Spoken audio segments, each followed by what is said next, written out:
Good evening, everybody, and welcome to our special event here on the Veterans Breakfast Club. This is our series, our five-part series on the history and culture of Vietnam. I'm Todd DePastino. I'm the director of the Veterans Breakfast Club. And the series that we're doing, and this is part two, was really born from, or inspired by, I should say, our upcoming trip to Vietnam. We're going to Vietnam for the third time this year, November 27th through December 11th. We have 21 of us now going. Jerry Augustine, a Vietnam veteran who's with us here in the Zoom room tonight, just decided after our talk last week that he wanted to join our trip, and he has joined it. And we're very much looking forward then to having our fifth in-country Vietnam veteran joining us on the trip. So we have this trip coming up in November and December. And we've done two trips before in 2018 and 2020.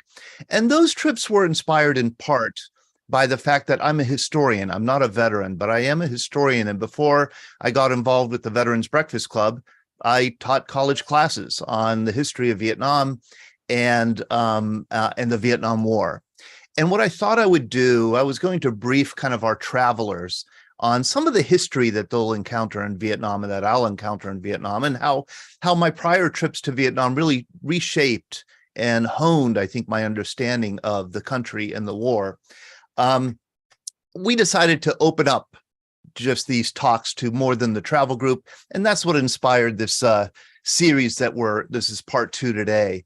Last time, as you'll remember, we focused on, and what I want to do is, before I begin, I want to let people know that I'll be talking for about 45 minutes or so, hopefully only 45 minutes or so. And then we want to open it up to conversation, because that's where I think a lot of the real learning comes from. That's certainly where I learn, and where we get to have this great dialogue around these important and fascinating subjects that all of us are somehow connected to. Certainly all of us as Americans are tightly connected to the Vietnam War. So I will start talking. I have muted everybody, but please do feel free to make comments in the chat that we could go back to when I'm done blabbing. All right. But I want to start by blabbing a little bit because, hold on, I have to stop my share. And I am, again, flying solo this week, which means I'm a little bit slower on the uptake with letting people in, and there we go.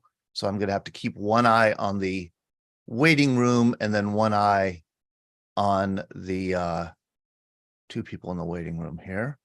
And I have to so I'm going to stop sharing my screen because I want to get these people. Here you go. Okay. So I'm going to keep one eye on the waiting room and then one eye on the talk here. And again, if you recall, last week it was really the antiquity, the ancient history of Vietnam, and how Vietnam originated, how it kind of evolved out of the great long struggle that the Vietnamese people had with China, and then became what we would call maybe an independent country or nation or empire. And there's a very fine line between empire and nation, as I think all nations find out at one point or another. And it became an independent empire or nation around the year that the United States began, 1776. And this week, I want to go back and leap ahead to what the Vietnamese call the American War, what we call the Vietnam War. And I do want to emphasize that these talks can stand independently of each other. They don't come in a sequence. You could drop in and, talk number 3 and understand it beginning to end without having to sit through 1 and 2. So I thought I would leap ahead to the American War. And you'll know that the American War was preceded, and many of you know this, by a 8-year war with the French called the First Indochina War, which was fought between France, which had colonized Vietnam in the 19th century, and this revolutionary or independence movement led by Ho Chi Minh. Ho Chi Minh battled the French over 8 years. Eventually, the French were kind of ground down in this war of attrition that was a little bit more than a stalemate. But by the end of 1954, or by mid-1954, the French really controlled only a few pockets of Vietnam around the major cities. The Viet Minh, led by Ho Chi Minh, controlled the rest. They were an independence coalition that led by the Communist Party that Ho Chi Minh was a member of. In 1954, the French then sued for peace, and negotiations began in May 1954 in the Swiss city of Geneva. Over the course of those, a lot of things happened. The United States did not participate in this, but a lot of things happened over the course of the peace talks. And Ho Chi Minh ended up getting a pretty bad deal compared to the military situation on the ground in Vietnam, which was quite favorable to the Viet Minh and to Ho Chi Minh. He was only able to manage to get, and I don't want to get into it now, but this is a really interesting story. You could, have a whole hour devoted to how the 17th parallel was chosen as a dividing point here in Vietnam, when really the military situation on the ground and tradition had shown that the country really should have been divided, if it was going to be divided at all, at the 16th parallel, which would have meant that Hue and Quang Tri and almost Danang would have gotten to the north. And the idea in dividing the two sides was simply to kind of separate the two sides. This was not supposed to be a permanent dividing line, and I'm going to take away that black line there. This was not supposed to be a permanent division by any means. In fact, it was supposed to last only 2 years. These were called temporary regroupment zones, and there would be nationwide North and South elections to reunify the country. And the expectation was that Ho Chi Minh, who was quite popular in North Vietnam especially, and also in many places in the South, would win that election, and Vietnam would be unified under Ho Chi Minh's rule. That was the expectation. So the two sides kind of went to their corners, just like boxers in a boxing match, Ho Chi Minh to the north and the French to the south. The French essentially handed over the South then to the United States. And the United States, from here on, from the end of the Geneva Accords on, really took the leading Western role in advising and supporting this new country that was trying to be born in the South Vietnam. And one of the things that the United States did was allow a very corrupt and unpopular emperor, former Emperor Bao Dai, to come back to the throne. He didn't last very long. He was overthrown by this guy, No Dinh Diem, or No Dinh Diem as it's spelled. Diem was really hand-chosen by some very influential Americans, Cardinal Francis Spellman, one of them, another, John F. Kennedy, a young senator from Massachusetts, liked him. No Dinh Diem was a very devout Catholic. He had not been tainted by any kind of collaboration with the French, and so he was seen as a good choice to lead South Vietnam. He ended up becoming the president of South Vietnam in 1955, and he led very much with an iron fist. He was an autocrat, an autocratic president, and his job was to kind of hammer together support in South Vietnam for his opposition to communism and opposition to Ho Chi Minh. That was going to be a very tall order indeed. North Vietnam had the benefit of being united, and as we talked about last time, relatively homogenous. North Vietnam had this legacy as the cradle of Vietnamese civilization. They had this unity around this Vietnamese identity. And then they had this charismatic leader, Ho Chi Minh, who was quite popular as the leader of the independence movement against the French.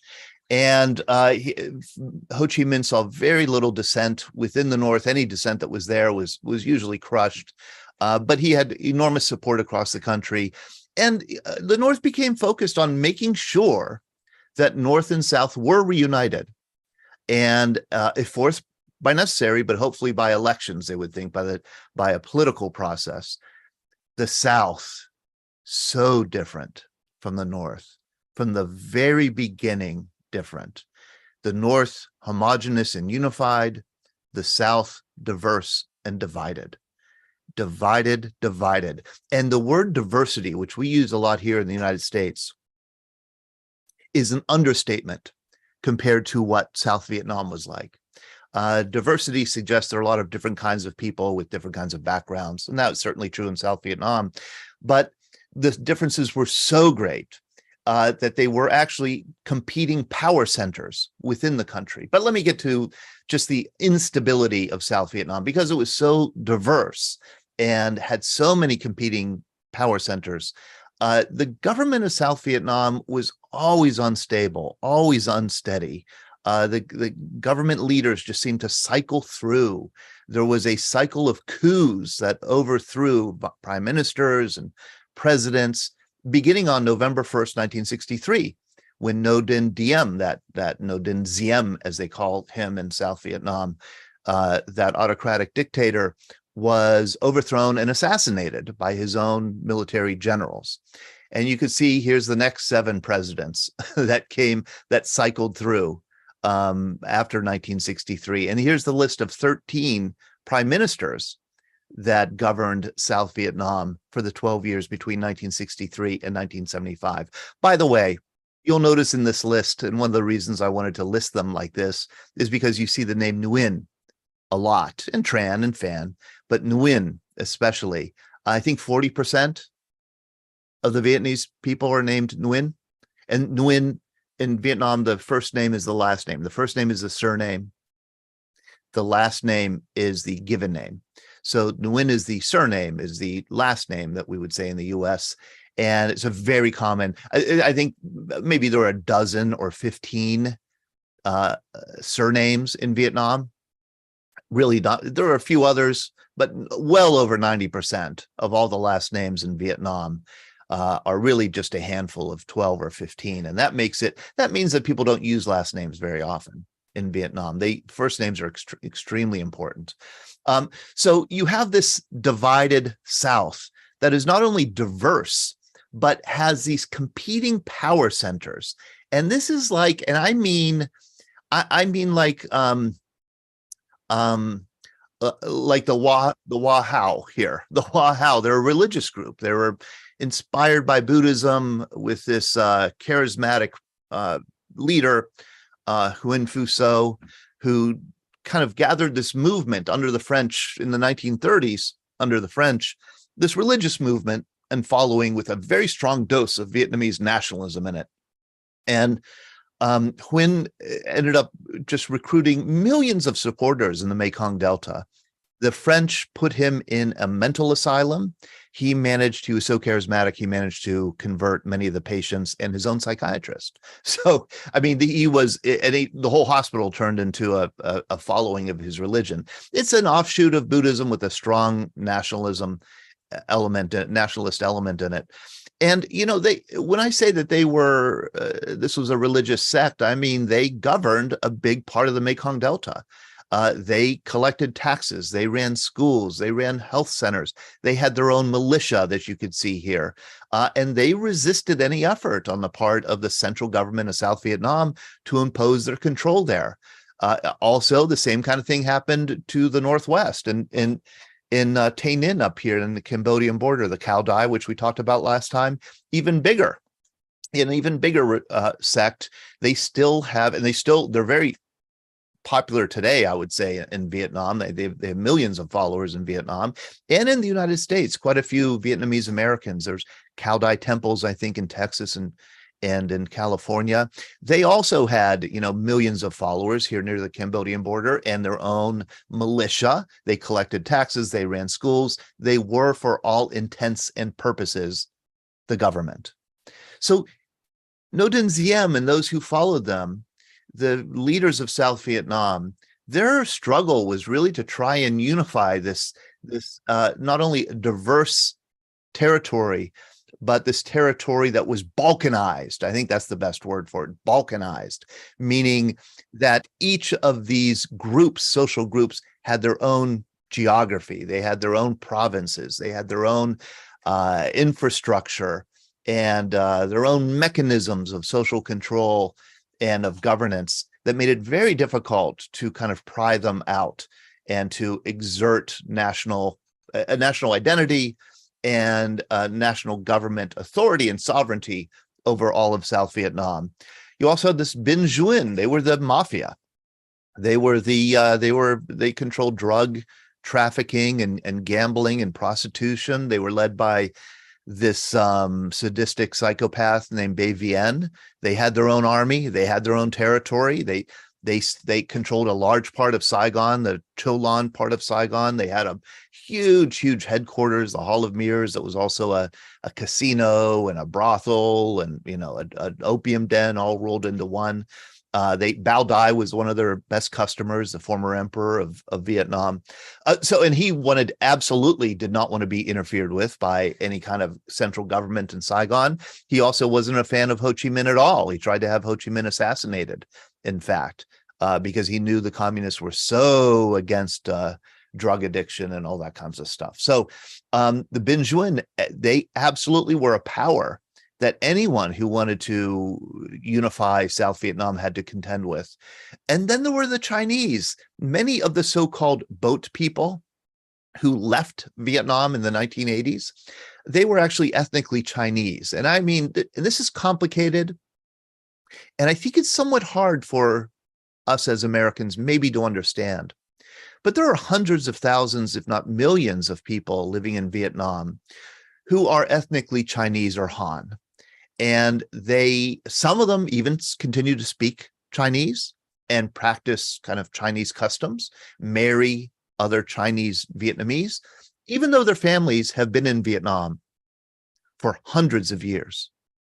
So there are some, you know, most Chinese have kind of assimilated within the Vietnamese population, but there's still like a core, and still today, a core of ethnically Chinese that have Chinese customs. You could go to Chinatown, and again, part of Cholon in Saigon. And these Chinese, again, they tended to be separate. They tended to be different. They tended to have their own interests and their own power. And then there were the Catholics. The Catholics were really important to Ngo Dinh Diem. He was a Catholic. He was pretty much a priest himself, and studied at Maryknoll Seminary in New Jersey. And Ngo Dinh Diem, very devout Catholic, very much favored Catholics in Vietnam. These are people who had been originally converted by Jesuit priests way back in the 1700s and continuing on through the 1900s, through the 1800s and 1900s. There were about 1.5 million Catholics, mostly centered in the South, mostly around Saigon. There had been about 600,000 Catholics in the North. They had fled in 1954 when Ho Chi Minh took over. They'd come down to the South, and they were quite a power. They were highly educated, and they were Ngo Dinh Diem's power base. He favored them. He favored them in the military. He favored them in the government, and that built up a huge resentment among the Buddhists. Buddhism is a tough one when it comes to Vietnam. You could hear statistics varying from Buddhists being maybe 70% of the population to Buddhists being maybe 95% of the population. It's kind of fuzzy. I would say vast majority of Vietnamese are nominally Buddhist, meaning they would identify, if they had to fill out what religion are you, they would probably put Buddhist. Doesn't mean they practice it. Doesn't mean it's not mixed in with a lot of animism and folklore and folk religions and maybe ancestor worship and a lot of other religious traditions. But nominally, like the tradition was in all Vietnam, every village, and Vietnam, as we'll talk about later, is a country of villages, very much unlike the United States. Vietnam has more villages than the US has incorporated towns and cities. So villages are everything. And every village in Vietnam is supposed to have a Buddhist monk or priest. And the Buddhist priest is there, whether you practice it or not. The Buddhist priest is there really to keep the equilibrium of the village, to kind of keep kind of a Confucian role, to keep things in order, to keep the village protected morally, spiritually, ethically, and to serve as a kind of a spiritual guide or a social guide even to everyday behavior in the village. They stay out of politics. Buddhist priests and monks stay out of politics, except when they think the village or the Buddhist religion, brotherhood, the Sangha, is under threat. And if they feel that the village equilibrium is under threat, they will politicize, which is what they did in May and June of 1963. They rose up against Ngo Dinh Diem, the Catholic president of South Vietnam. And the most famous incident was Thich Quang Duc lit himself on fire in June 1963. Those pictures were captured on the front page of the New York Times. And John F. Kennedy was stunned, and the whole American nation was stunned by pictures of the self-immolation of Thich Quang Duc on the streets of Saigon. But that self-immolation was part of a larger movement among the Buddhist priests to try and rally the villages against the leadership, the despotic leadership of Ngo Dinh Diem. Then there were other ethnic groups apart from the Chinese. The Chinese are the largest ethnic minority in Vietnam, but there are many others, as we've mentioned before, dozens of others. Some are called montagnards. They tend to live in the mountains and be in small groups, some of them groups of just 500 people who speak the language and have the religion. And then you have larger groups like the Khmer people. The Khmer are the Cambodians who live within the borders of Vietnam in the Mekong Delta region. They aspired in 1950s and 60s to independence from Vietnam. And I think many of them probably still struggle against the government of Vietnam. They see themselves as different. They speak a different language. They are not Vietnamese. And so this whole world of South Vietnam, it would have taken the political skills of what? It would have taken the political skills of Franklin Roosevelt, George Washington, and Abraham Lincoln combined to manage to pull together something that might be called a nation out of this collection of competing power centers that inhabited the small territory of South Vietnam. Ngo Dinh Diem was not Abraham Lincoln or George Washington or Franklin Roosevelt.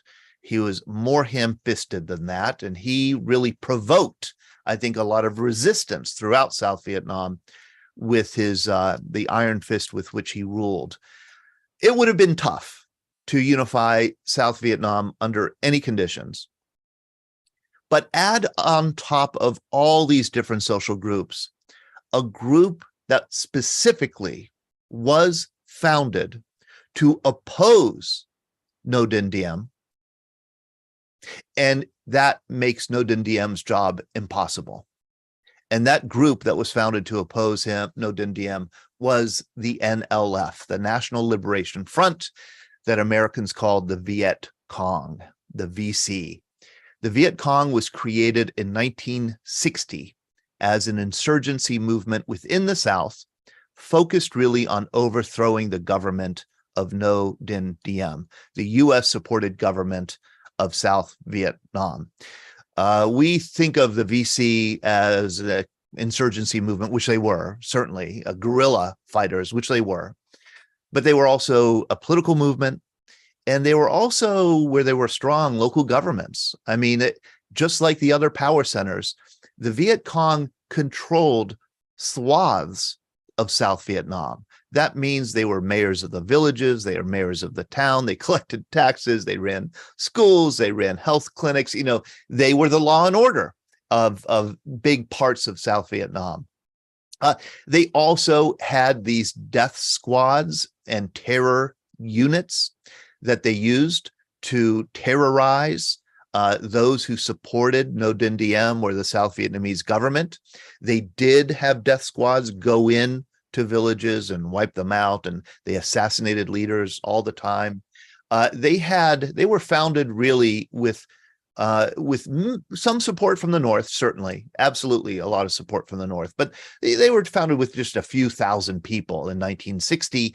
And their job, you know, what the North told them, what Ho Chi Minh told them is, you'll lead this movement, but you've got to recruit your followers in the South. Like, we're not going to funnel our people down to the South. They would later. But in 1960, the idea was, we're not going to funnel our people down to the South to support you. You've got to win people over. You've got to recruit the movement, just like the Viet Minh did in World War II with getting their followers to support Ho Chi Minh. And so the Viet Cong had two main goals. One was to reunify the North and South. They adopted that one or borrowed that goal from the North.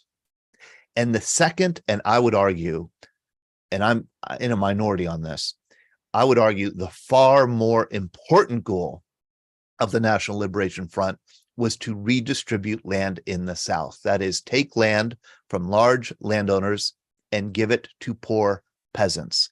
That's how the NLF or the Viet Cong rose in popularity between 1960 and 1965 by opposing the policies of the central government led by Ngo Dinh Diem and his followers that favored the large landholders. The Viet Cong were able to recruit the poor peasant farmers who were bereft of land and who wanted land to continue their traditional way of life. I think I'm going to, just a little aside here, because I think it's so interesting. I think most Americans have understood, I think a lot of Americans, a lot of scholars have understood for decades the Vietnam War as what Ho Chi Minh really represented was nationalism as much as communism, or nationalism more than even communism, perhaps. And that absolutely may be true. But in the South, with the Viet Cong were not as nationalistic. They were communists. They were focused, I think, more on land. And the people who have helped us understand this most are new young historians who tend to speak fluent Vietnamese. They've traveled to Vietnam. They've looked in the archives that are open in Hanoi, and they've seen the debates and tensions and discussions and fights between the Viet Cong in the South and the government of North Vietnam during the Vietnam War. These Americans who speak fluent Vietnamese happen to be Vietnamese Americans, descended from people who came to this country after 1975. They're now old enough, like our friend Hai here, who's on with us tonight. They're now old enough to, be scholars in their own right and to do this research that Americans have a hard time doing because most Americans don't speak Vietnamese or read Vietnamese records. And so they've really rewritten, I think, the history of the Vietnam War and are rewriting the history of the Vietnam War based on research. And a lot of it is focusing on what the Viet Cong was all about. And certainly land redistribution was super important to them, and recruiting peasants, super important to them. Here are 5 directives that every political officer of the Viet Cong had to adhere to. Do not damage the land or crops or spoil houses of the peasants. Do not insist on buying or borrowing what people are not willing to sell or lend. Do not break your word. Do not say anything that will, don't be a snob, don't say or do anything that will make people believe that we hold them in contempt, and do help them in their daily work. This was all part of winning the hearts and minds of the poor peasantry in the South. And this political effort among the NLF and the Viet Cong to recruit followers in the South between 1960 and 1965, coupled with what I view as the really disastrous policies of Ngo Dinh Diem and his successors after his assassination in 1963, helped to drive up the numbers of followers in the National Liberation Front or the Viet Cong. In 1960, the Viet Cong had 15,000 fighters. By 1965, they had probably 250,000. So this is a huge growth, just a huge growth, and it tips the scales in this battle, this war over South Vietnam. The South Vietnamese government between 1960 and 1965 starts to crumble, starts to fall. And that means they turn to the United States, their guarantor. The United States had supported the government of South Vietnam, supported Bao Dai, and then supported Ngo Dinh Diem, and then supported his litany of followers, of successors. At one point, President Lyndon Johnson somebody came in and told him, there's been another coup in Vietnam, and he erupted. Coup? I don't want to hear about another coup. Well, every day I wake up, there's a new coup. Who's president of South Vietnam today? That kind of thing. And he didn't really understand it. And he wished that, I think, the whole problem of Vietnam would go away, but it wouldn't go away. And his advisors, his military advisors, his domestic advisors, and you see Robert McNamara here on the right in the foreground, Secretary of Defense. You see Dean Rusk, Secretary of State, there on the far left in the background. They, along with the Joint Chiefs and his other military advisors and the CIA, all said, "Sir, Mr. President, if we're going to keep South Vietnam out of the hands of communist rule, we have to put troops on the ground in Vietnam. We have to stabilize the government of South Vietnam and save it from falling." Lyndon Johnson didn't want to do it because these same advisors were also saying, it might be a tough slog. I mean, this is a hard movement to fight, and we might fight to a stalemate for a while. There's going to be a learning curve. There's going to be casualties, and and Lyndon Johnson, of course, very savvy politician, knew that there was a good chance that the American people would lose patience with a war, and that small wars have a way of growing. But he did make he was in a lose-lose situation. If he doesn't send troops to South Vietnam will collapse and go to Ho Chi Minh and the communists. And LBJ will be blamed for losing Vietnam, just like Harry Truman was blamed for losing China. He didn't want the Vietnamese domino to fall on his watch. So he committed some troops to South Vietnam, even though he knew it wasn't necessarily going to be an easy or quick remedy. The nation building, the combat operations began as early, really, as well. The combat operations on the ground began, and this is a very clear date, March 8th, 1965. I would tell my students, one of the puzzling things about this war in Vietnam is it's hard to choose a date when it begins. But I would encourage my students to think about March 8th, 1965 as the date the Vietnam War begins. It certainly is not. I mean, it begins before that, but this is when most Americans became aware of it. And this is when American troops were authorized for offensive combat operations on the ground. The 9th Marine Expeditionary Brigade landed at Red Beach, Danang on March 8th, 1965. There was an army band waiting for them, playing for them. There were Vietnamese women who put leis around the Marines' helmets and put them around their necks. They did not see any resistance at all on those beaches, but 3,500 of them landed. Their job was to defend the airbase at Danang. And to defend the airbase, it meant going out on patrol, which is an offensive operation, and finding the Viet Cong where they were and engaging them and eliminating them. This is, by the way, what Red Beach looks like today. We'll be visiting it, and it is quite beautiful. There's no hint of the military operations that were there 50 some years ago. By the way, we do have one of our VBC members was part of that first 3,500. He ended up being wounded in December 1965. By December 1965, more and more Marines had come in, and now huge numbers of Army soldiers also begin to come in to Da Nang and South Vietnam. Huge numbers were sent over in July. There was President Johnson, Wednesday, July 28, 1965. He had a very well-attended press conference in which he delivered the grim news that, those 3,500 Marines weren't doing it, that we were going to need to escalate our presence in South Vietnam to prevent the government of South Vietnam from falling. He committed 50,000 troops, and then he said, more will follow. He didn't specify how many more, but he wanted to prepare expectations that more troops would follow, and more did. Later on in the fall, he would say something like, we could be looking at 35,000 more draft notices a month going out. As it turns out, by December, 50,000 more draft notices were going out. And by December 1965, we are in a full-scale war in Vietnam.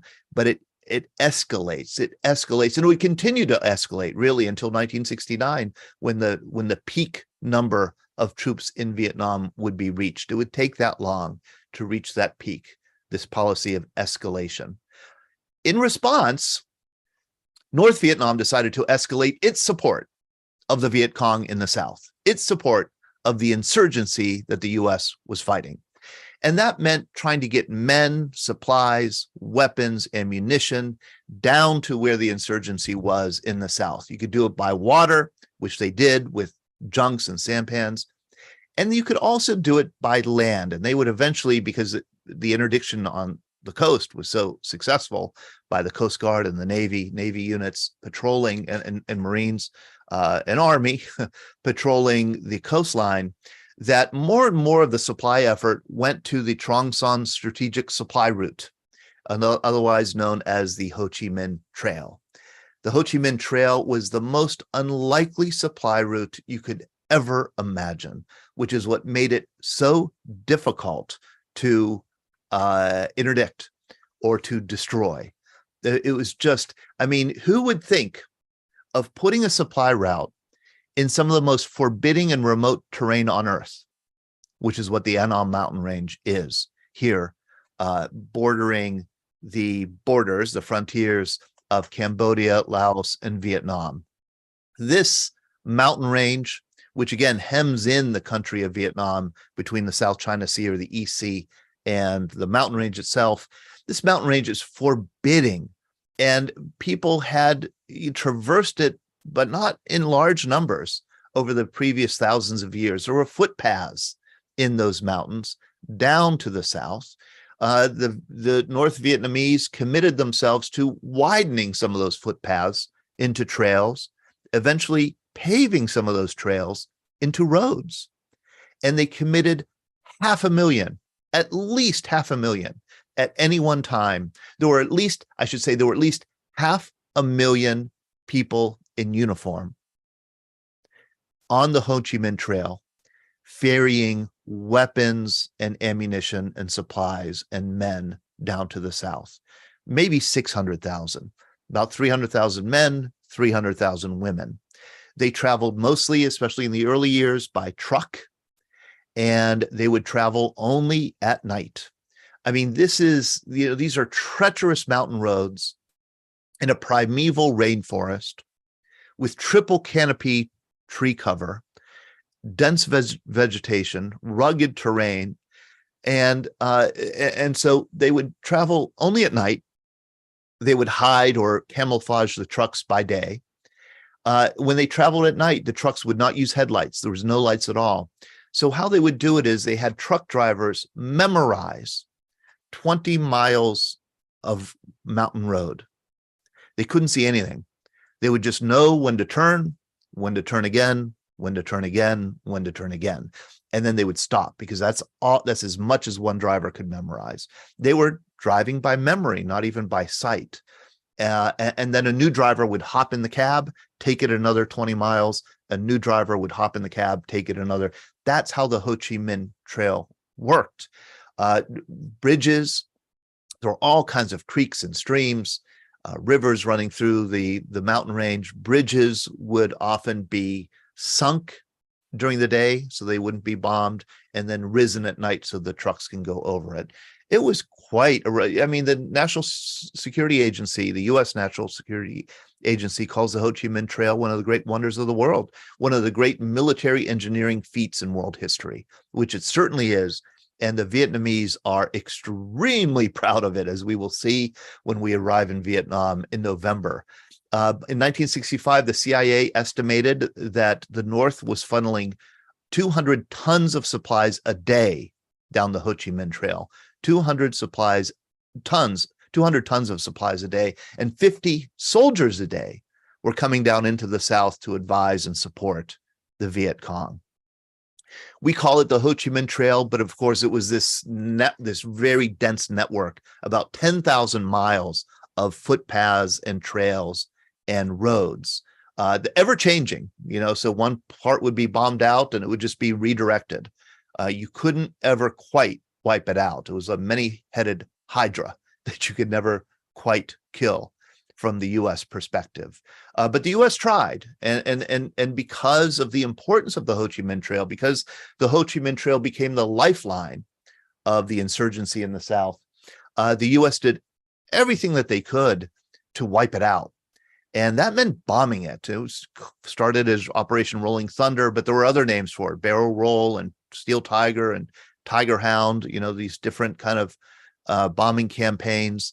But the important thing to know in this quick, brief talk is that, and I should point out that most of the Ho Chi Minh Trail is in Laos and Cambodia. You can see it. It leaves Vietnam, goes into Laos, which is a neutral country. U.S. is not supposed to be in there. And Cambodia also, off limits, as you all know, to American forces. And then it bends back into Vietnam, right just north of Saigon. So most of the Ho Chi Minh Trail actually falls outside of Vietnam, which made it even harder to get to. And it also makes Laos, which was the heart and soul of the Ho Chi Minh Trail, it made Laos the most bombed country in world history. And it still is. It has to be. I don't think anything has eclipsed the bombing of Laos. And we're talking, by June 1965, 1,000 sorties a day against the Ho Chi Minh Trail.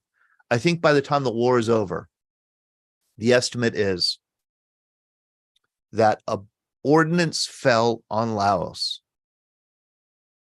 once every 8 minutes, 7 days a week, 24 hours a day for 9 years. That's how much ordnance fell on Laos. If you took all the ordnance that was dropped on Laos, Cambodia, and Vietnam during all of the Vietnam War, it's about triple of all the ordnance dropped during all of World War II by all sides.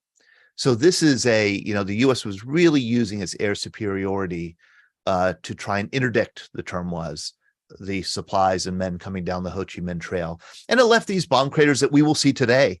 I encourage, I know there are several people who are coming on the trip, and I encourage them as we travel to keep your eyes peeled as we travel in the motor coach for these perfectly circular craters here that are duck ponds. In some places of Vietnam, the water table is so high that these bomb craters, 500-pound bomb craters, created little ponds, and farmers now use them for ducks. You do see them everywhere. As we get to the DMZ, you begin to, and as we will see the Ho Chi Minh Trail, you begin to see them everywhere.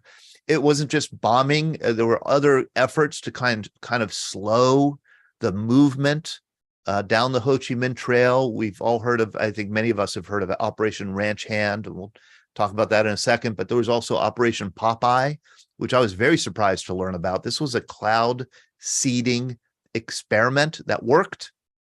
The idea was, the CIA intelligence noticed that the flow of men and material stemmed during the monsoons when the trails became impassable. What if we seeded the clouds to extend the monsoon season? And they were able to do so. Operation Popeye was able to seed these clouds and extend the rains probably about 2 weeks or 3 weeks. And so that did work. That absolutely made it harder. That slowed the flow. There was also Operation Commando Lava. Their slogan was "Make mud, not war," and that was an experiment. I think Dow Chemical came up with some kind of whatever this is here, sodium tripolyphosphate right here, that if you dropped it on dirt and then water hit it, it would cause the dirt to become this very sticky, viscous mud that trucks would not be able to go through, almost like a fly trap. And that was I think the U.S. forces called it soap, something that just you couldn't drive through. It was also successful. It did work. The Vietnamese countered it by having these armies of mostly women with brooms sweeping the trail whenever this stuff was dropped in dry weather. so that it wouldn't make the roads impassable. And I think why Operation Commando Lava ended was because it required C-130s and other planes to fly so low to drop that stuff so accurately that we were just losing too many airplanes. The planes were being shot down.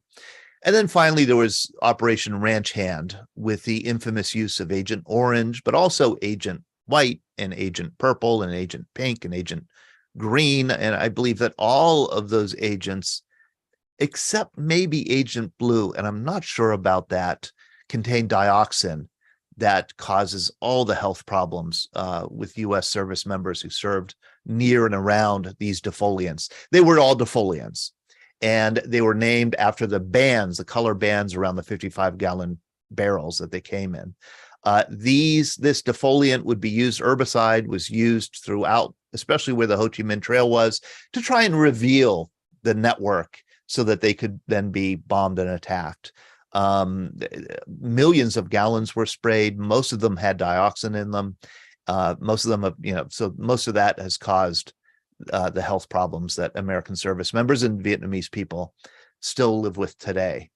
I think this attempt at stopping the flow of men and material down the Ho Chi Minh Trail is worth pausing to discuss, because I think it's so instructive about the war that we were fighting in Vietnam.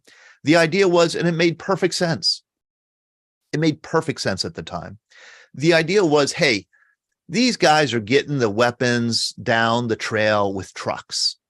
So if we eliminate the fuel that they need to run the trucks, we'll eliminate the flow of men and material down the trail. And so the plan was to target these big POLs, these petroleum oil lubricant facilities, these big gas tanks, essentially oil tanks, that were all mostly huddled near the Haiphong harbor. The Vietnamese bought their gasoline or their oil from Russia. So there are these tanks right on the harbor, and easy pickings. If they could be bombed and eliminated, then the North Vietnamese would run out of fuel and they wouldn't be able to send the trucks down the Ho Chi Minh Trail. That was the idea. The bombing began in June 1966, highly successful. I think the CIA estimated that within a month, by the end of July, certainly 1966, North Vietnam, 80% of their oil supply had been destroyed, 80%, eliminating. I mean, the buses stopped running in Vietnam. They had to convert some buses to coal-fired buses or something like that. I mean, much of the country kind of shut down because it lost its oil supply. And yet the CIA did find that it had almost no effect on the flow of men and material to the south. And this is why.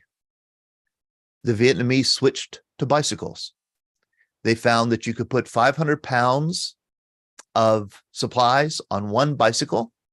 You could have one man work for between 6 weeks and 6 months, trundling the bicycle down the Ho Chi Minh Trail to the south. And if you had 20,000 of those men at the trail at any one time, you could deliver the 200 tons per day that had been delivered by trucks. Just remarkable that the North Vietnamese were willing to commit tens of thousands, hundreds of thousands, millions of people to the effort of supplying the insurgents in the South. And I'm just going to say this as an aside. I think part of the North's interest in the insurgency in the South had to do with preserving that idea of reunification. I think the North was afraid the Viet Cong were going to become too independent. And the Viet Cong were not going to want to reunite, maybe, or not unite under the rule of the North, that they might want to have their own communist state, say, in the South, or there was going to be a battle royale between North and South. And I think the Ho Chi Minh Trail was in part as much an attempt to control the course of the insurgency in the South as it was to supply that insurgency being led by the Viet Cong. The North Vietnamese committed 50,000 people, mostly women, 24 hours a day, all throughout the war, with simply repairing roads and bridges. That's all they did. Every day, roads and bridges were destroyed. Every day, they came back these gangs of workers came back to reroute the roads, as you can see here, reroute the bridge around the collapsed bridge right here, dig a new bridge, create pontoon bridges that again could be sunk during the day and raised at night. There was just an unbelievable willingness to commit huge numbers of people to this project of the Ho Chi Minh Trail. And the Vietnamese, as I say, are extremely proud of it. It's one of our first stops on our trip in Hanoi. We will go to the Ho Chi Minh Museum. When we went in 2018, I think I've mentioned before, we were minded the entire time. In fact, Marini Staub, who was with us, a photographer, took this wonderful picture. This was our minder. She was always hiding and lurking kind of behind a corner. You could just see her leg there, kind of watching us and listening to Con. And here's Con, our tour guide, our Vietnamese tour guide. This is the old relief map that they have where you can look at the different stops on the Ho Chi Minh Trail. And it is remarkable. The Vietnamese, they're very proud. It's a strange dynamic where you have your former enemy talking to you as a friend about how they beat you. Look what we did. Look how smart we were. Look how we outwitted you. And you come upon this time and again, and there's just a post-colonial dynamic at work there or something. But so we were reminded at the Ho Chi Minh Trail Museum. I think they, I was asked, Con asked me in 2018, please don't start your lecturing here. Let me do the talking. Con stopped at this. He said, this was my father. My father was one of these men assigned to a bicycle and 500 pounds. He took it down the Ho Chi Minh Trail, and he hardly ever talks about it because it was horrific. And he said, after, we spent some time in the museum, we got back on the motor coach, and the motor coach is like a free speech zone in Vietnam where Con feels free to say anything he wants. And one thing that he said very quickly was a very harsh criticism of the museum. He said that the museum vastly undercounts the number of people who died, Vietnamese, who died on the Ho Chi Minh Trail. The official count is about 10,000. The real count is probably 10 times that number. And somebody recently, and I mean in the past few years, a Vietnamese person recently did a tour of the old Ho Chi Minh Trail and counted 72 cemeteries and did a rough count of the number of headstones in these 72 cemeteries.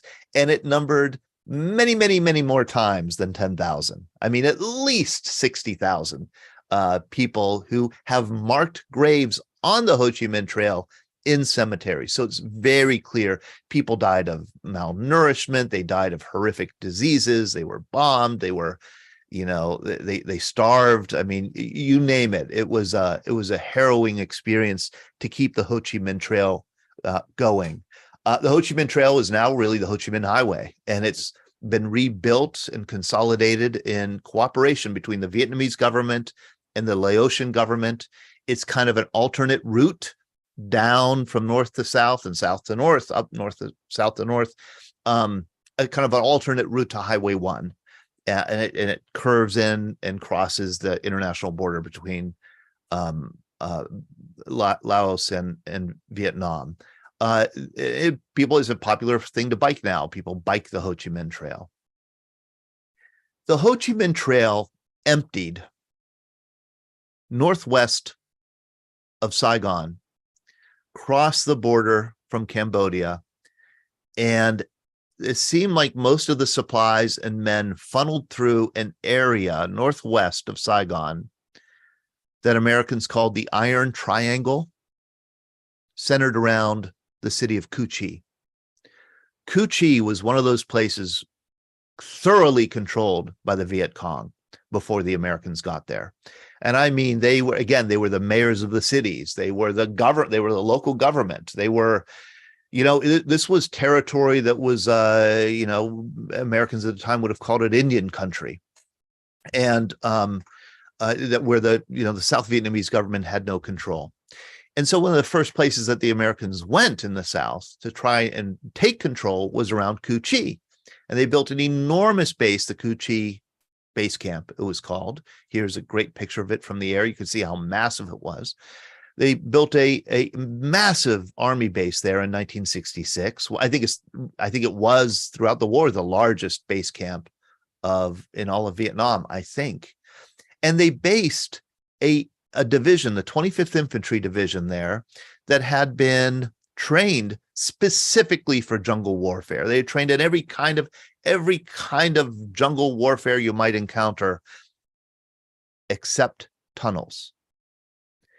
They were not trained in tunnel warfare because they had never encountered tunnels before, and they had never imagined that the Vietnam War would involve tunnels, but they did. The Viet Cong, as part of the kind of where to store all these supplies, where to distribute, their own Amazon warehouse of these supplies, became a tunnel system underneath Cu Chi. The tunnel system was extensive. Americans didn't at first know it was there. It was discovered in late 1966 by a soldier sitting on the ground and getting a nail in his butt. And he looked down and he saw a little nail sticking out of a board, the board that was a trap door, the trap door which was opened, leading to a tunnel. A smoke grenade was thrown down in there, and blue smoke emerged throughout the base camp at Cu Chi. This revealed an enormous tunnel system.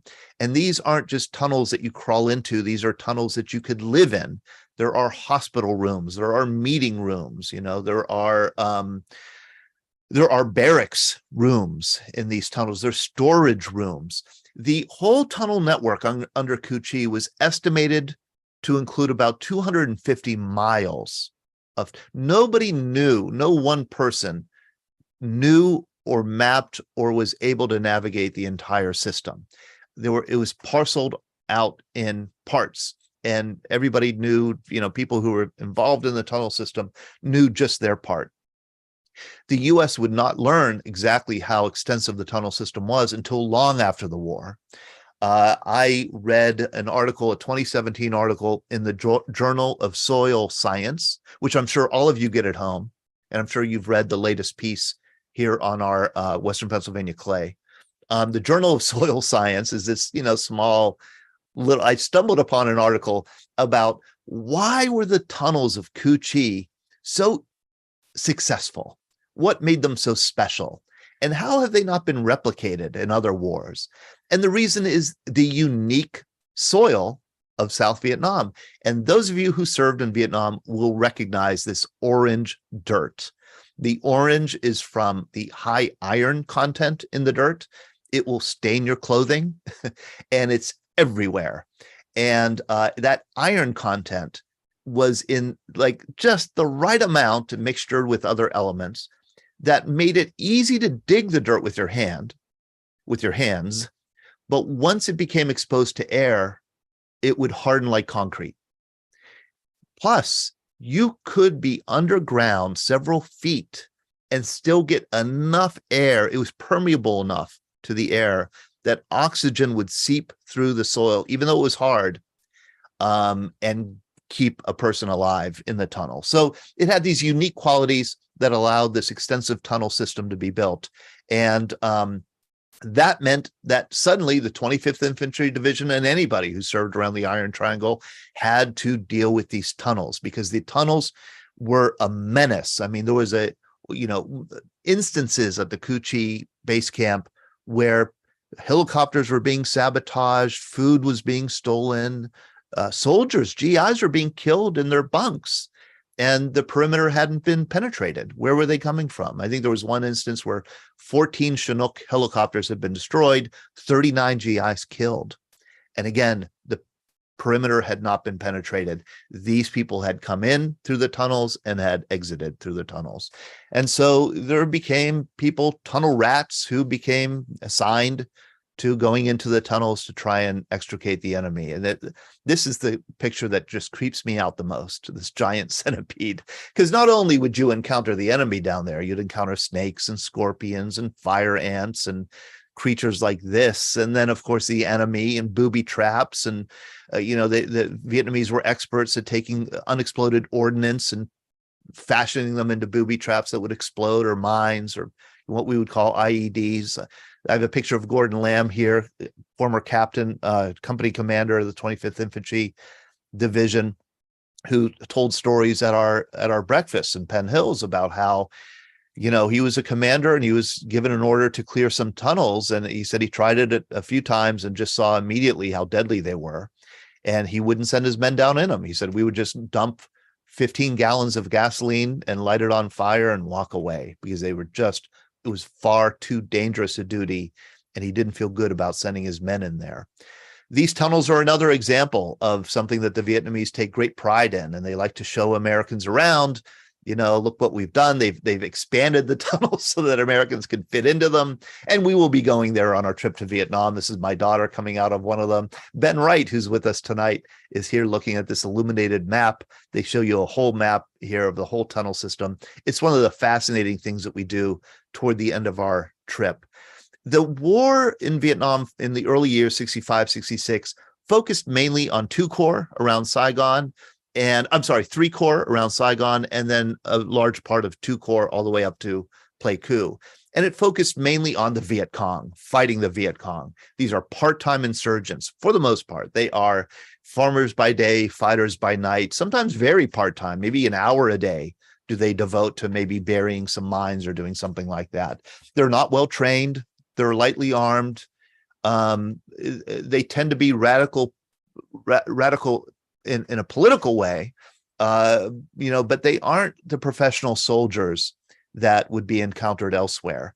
It was pretty common in the 65, 66, if you were in the Army and serving in the South, it was fairly common to have being wounded or having a buddy or people in your unit wounded or killed, never seeing the enemy because there was booby traps and mines, and never being able to fight back, which was very frustrating because these were ambushes, hit and run. These are weak. This is asymmetrical warfare, we would call it today. Ill-trained, ill-equipped, small guerrilla units just causing damage and wreaking havoc on the larger, stronger American forces there in the South. It's quite frustrating, I think, for our service members to fight that kind of a war.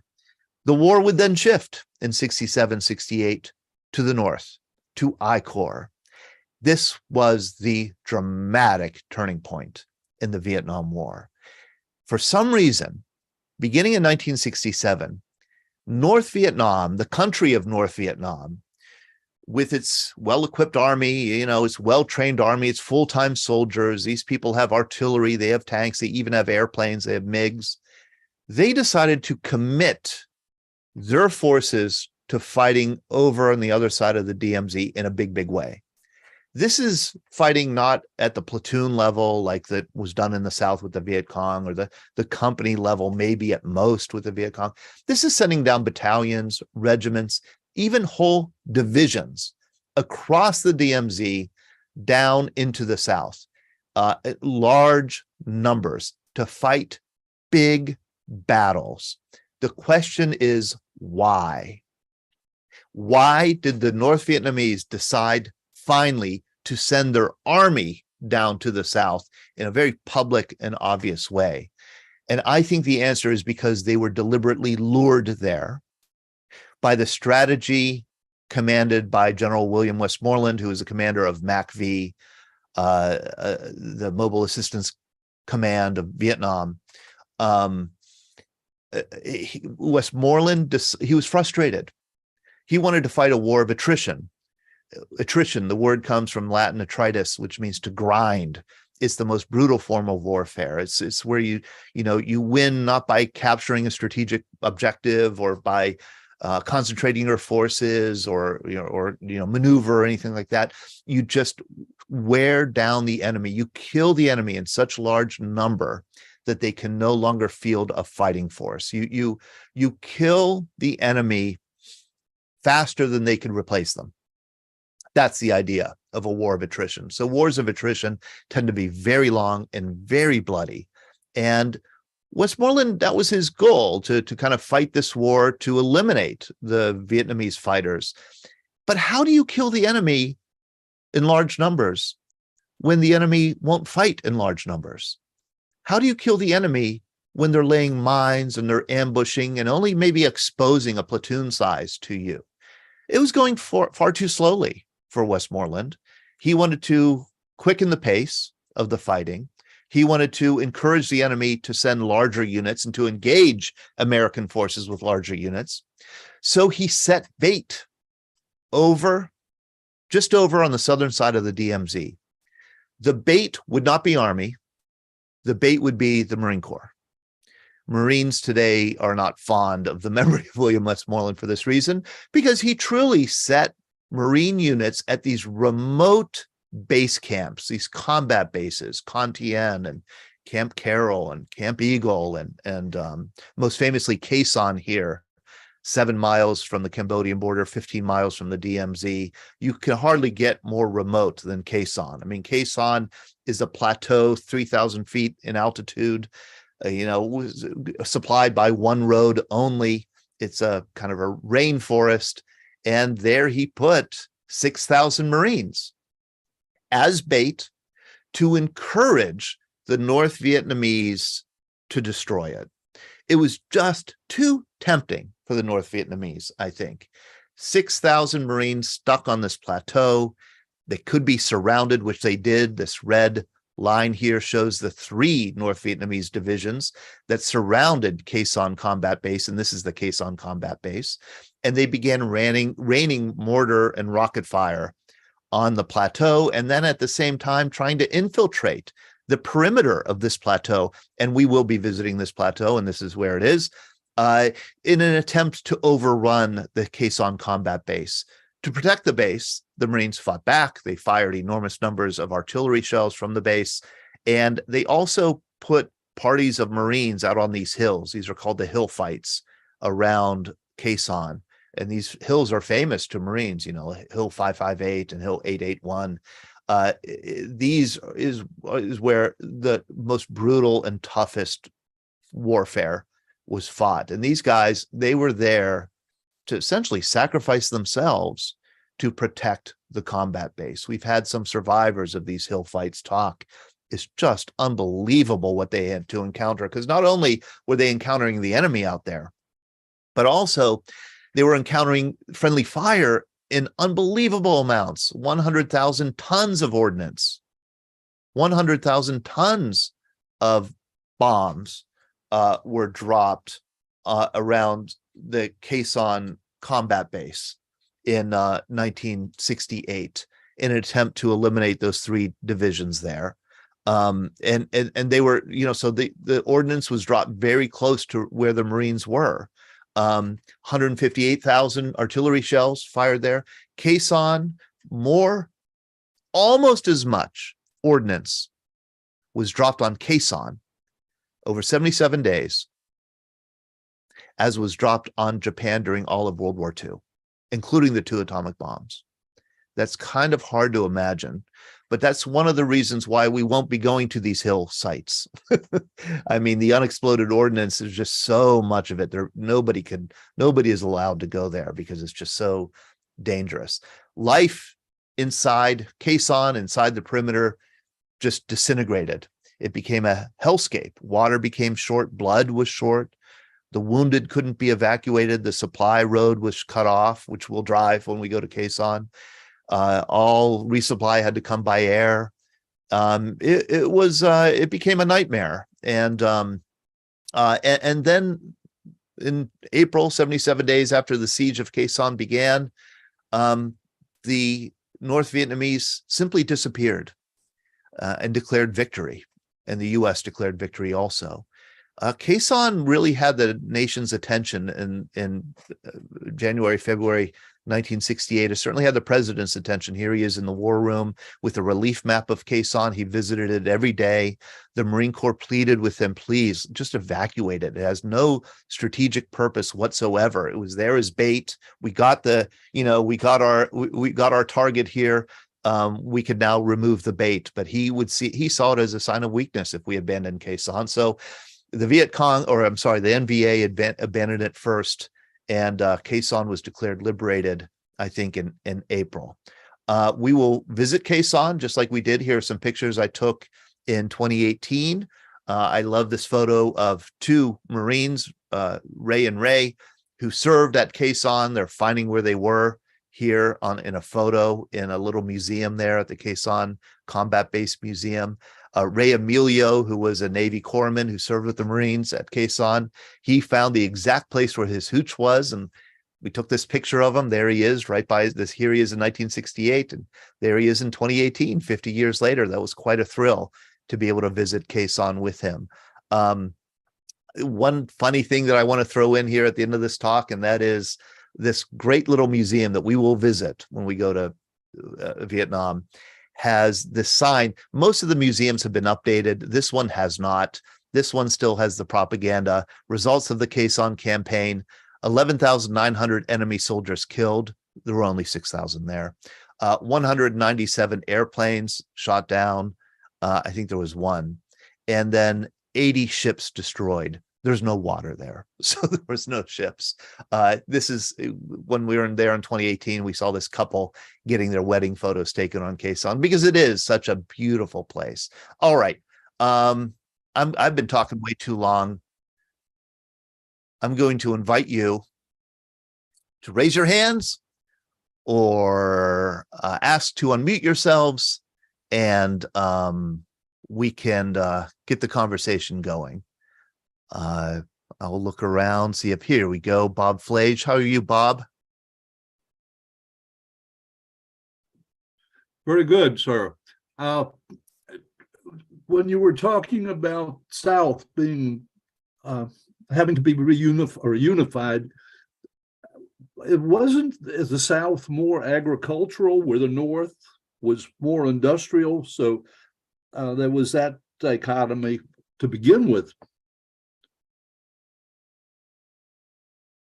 I would say no.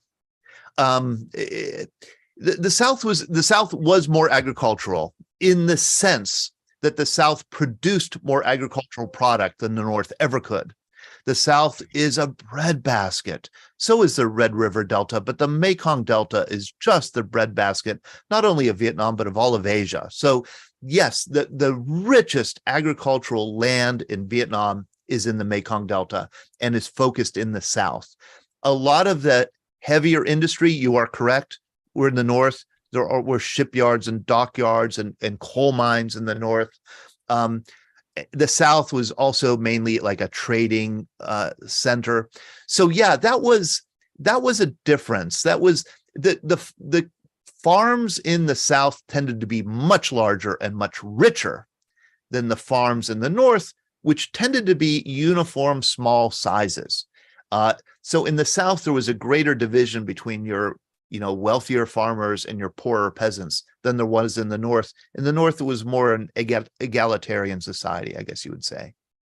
Because I just got the feeling that the people in the South, they just worried about their own existence and were not, didn't care about unification. They were just worried about their water buffaloes. I believe that, Bob. That's exactly what I believe.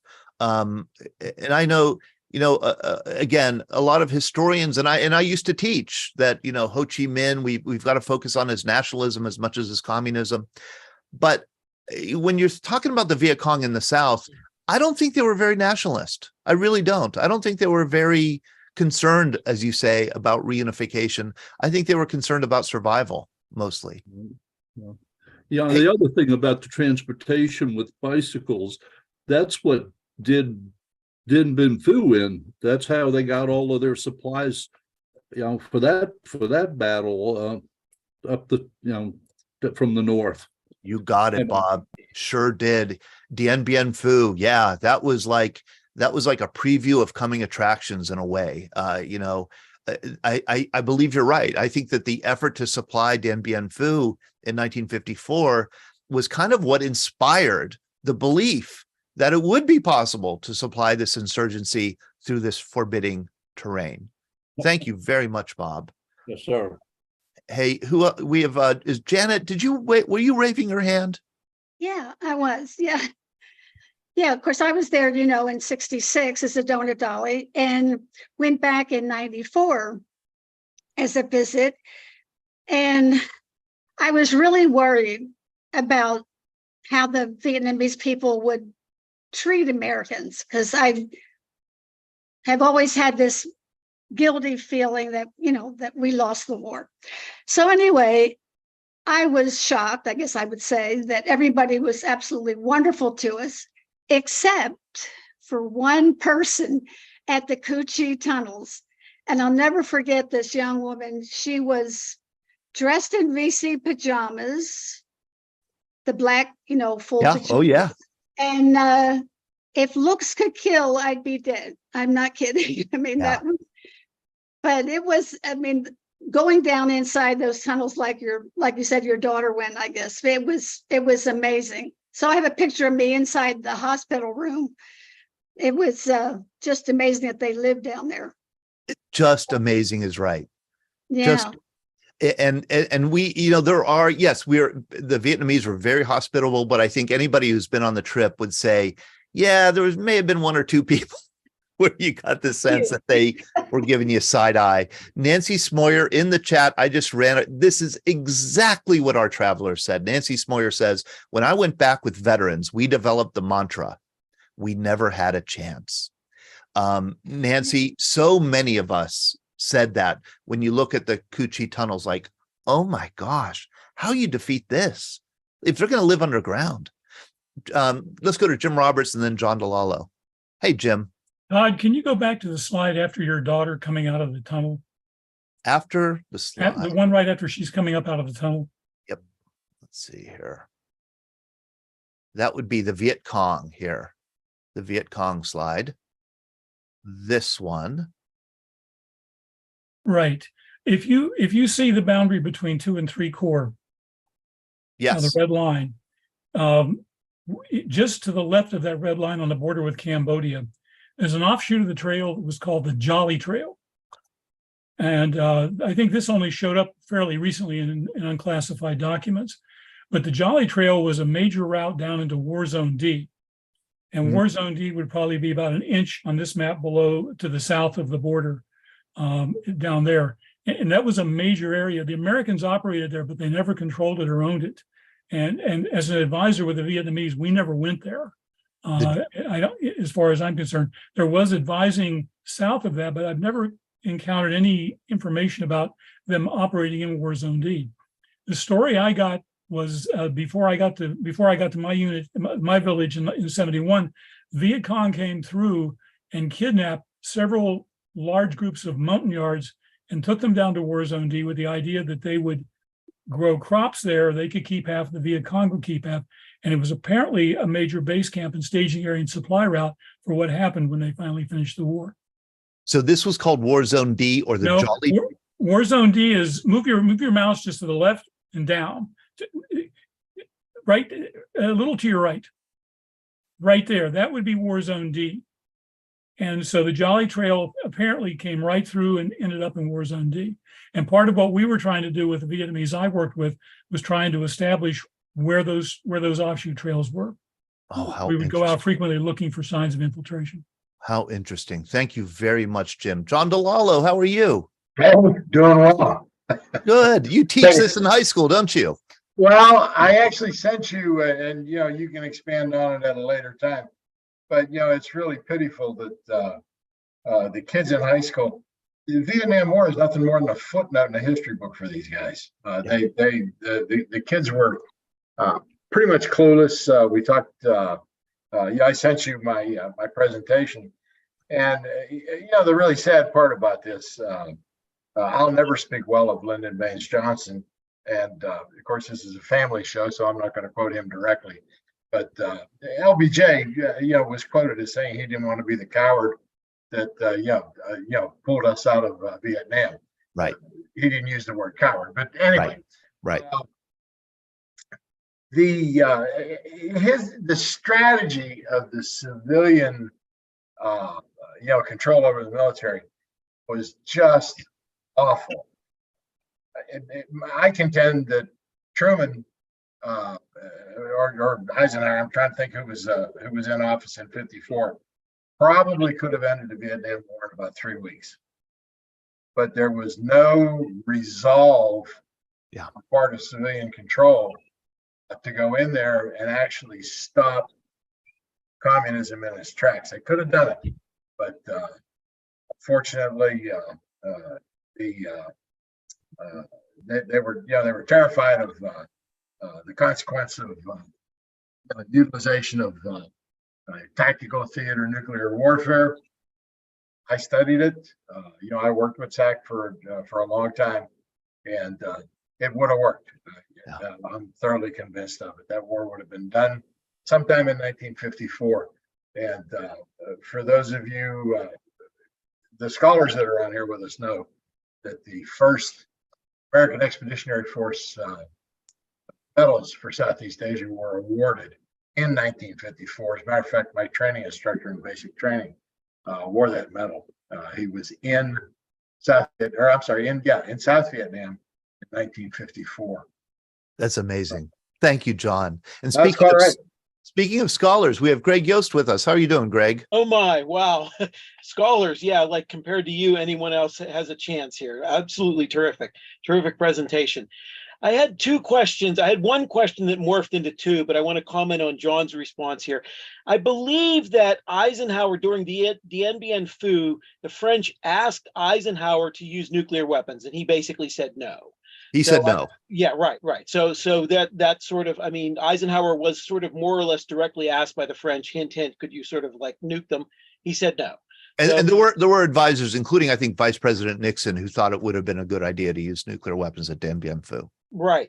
So, interestingly enough, I mean, the general who could have won the war said no nukes. So I think that's important historically. Todd, could you go back to the slide where you have the border issues with the Marine units up there? Yes. Okay. So after Tet, the Secretary of Defense McNamara resigned. He had had enough, and he sort of wasn't. So the person who took over was Clark Clifford, and he had he called in the generals and said, "What's going on in Vietnam? What's the strategy?" And one of the generals said, "Sir, pardon my French, sir, goddamn them, they're just not coming out to fight." Yeah. And I think you talked about that in the sort of hit and run tactics with the Viet Cong and everything. So early in the war, the Army, most of the Army that were generals by 65, 66 had been in Europe, because most of the US Army had been in Europe.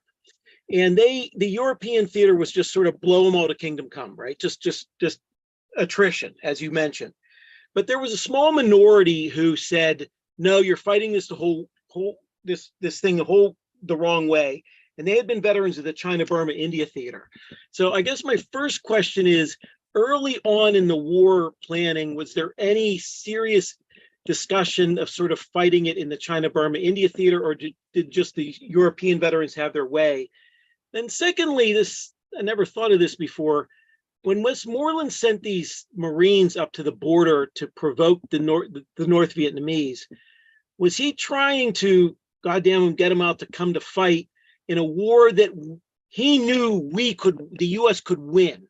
In other words, was he trying to provoke the North Vietnamese into being direct combatants in the war, knowing that their army could be defeated by the US Army, and the US could theoretically, maybe even arguably, move into North Vietnam? So is there any evidence that Westmoreland wanted to go into North Vietnam? And how much evidence is there that the China, Burma, India theater veterans were just ruled out, just weren't really given any respect?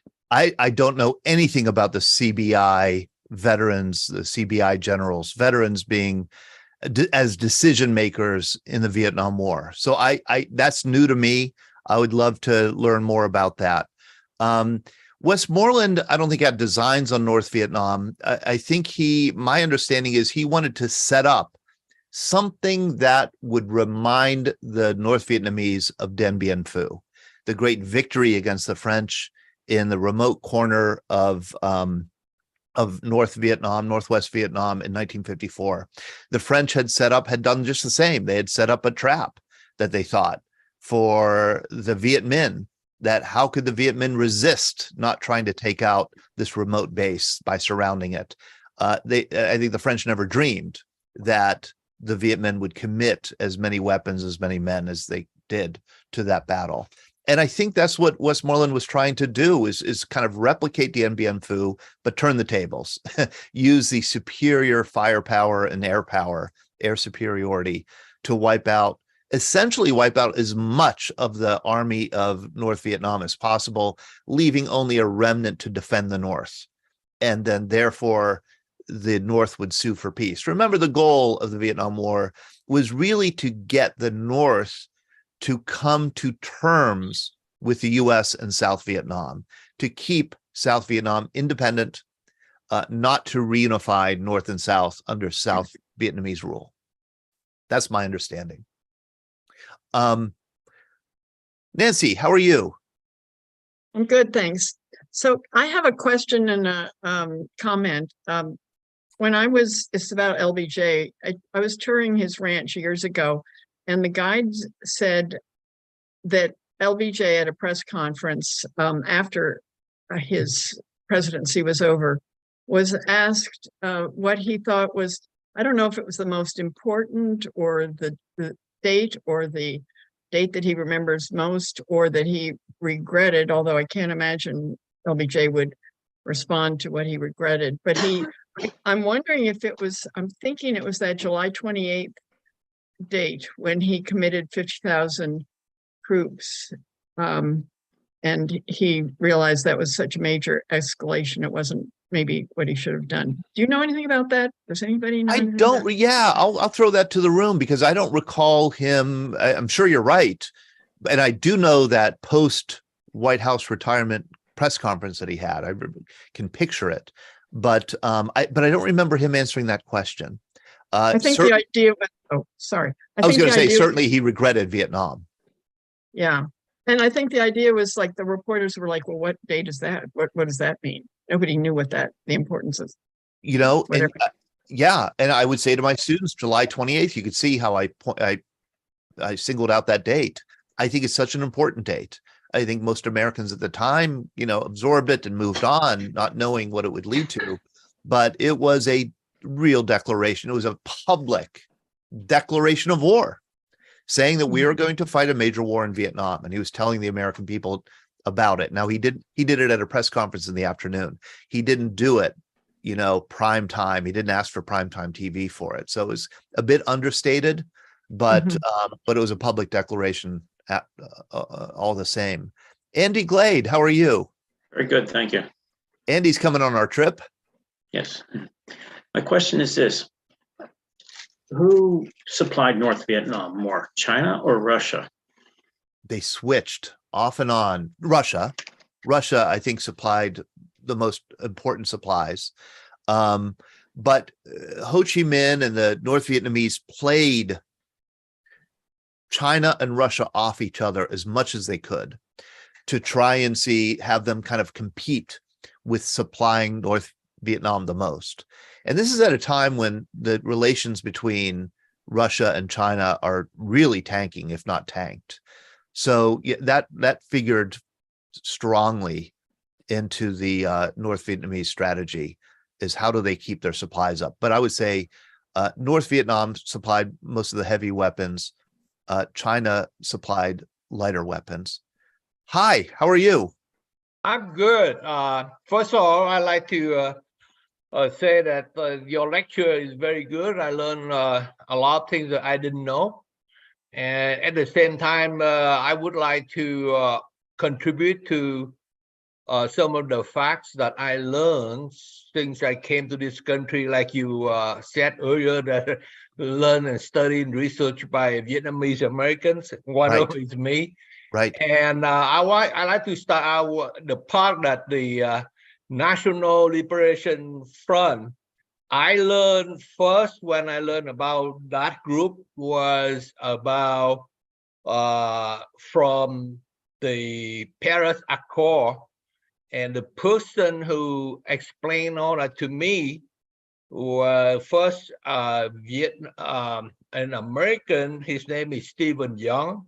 He's a lawyer. He's a professor at Harvard University, law school, something. But he spent a lot of time in Vietnam. I think he's CIA, but he never admit to that.